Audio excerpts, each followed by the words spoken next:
You want an exposure to a market or an Everything asset. they need in one place. The world's foremost authority on Individuals, advisors and institutions. Hello and welcome to Morningstar.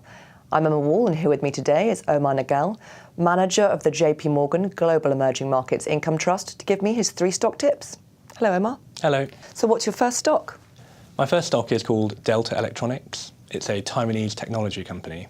So anyone who owns a laptop has got a very good chance of owning something made by Delta, because many years ago they carved out a dominant position in power supplies for laptops and PCs. And they managed to, because they have a dominant position globally, they've managed to generate very good profitability from their business. And that's one of the reasons it's a very successful company.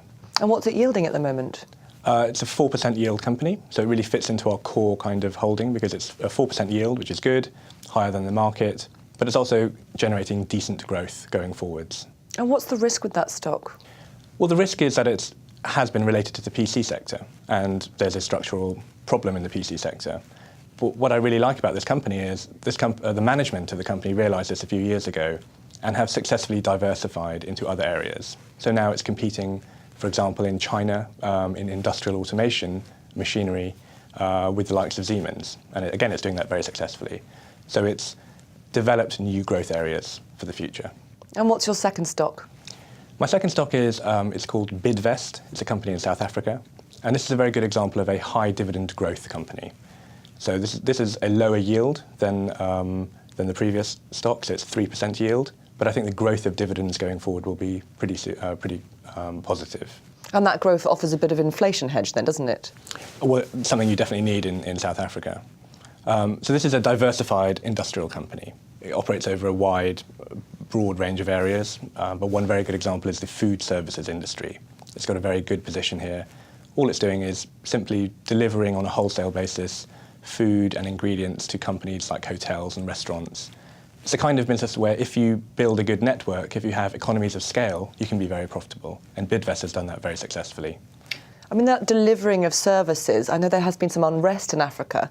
I mean, is that a sort of a hindrance to the company?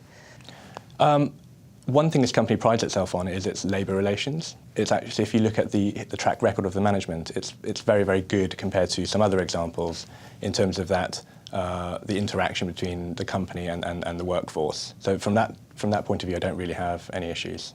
And what's your third stock? My third stock is a company called Tüpraş in Turkey. This is a refinery company. So a refiner may not be the most obvious dividend play, but this is a company where actually there are some structural advantages because of its dominant position in the country. So it's able to generate high returns on equity, it's able to generate cash through the cycle, and it pays that back as dividends to shareholders like us. And so that's achieving, even in a tough time today, a 6% yield. That's pretty impressive. I mean, Turkey and oil refineries sort of screams 2 risks for me there. It's the social unrest that's going on in Turkey, but also how reliant on the oil prices is that stock? As a refiner, clearly it's the downstream prices that are important. And Turkey is very different from other emerging markets because there's free pricing. So that's very good. It means the company has pricing power. And it's also competing against refiners from, let's say, the south of Europe, which are much less competitive.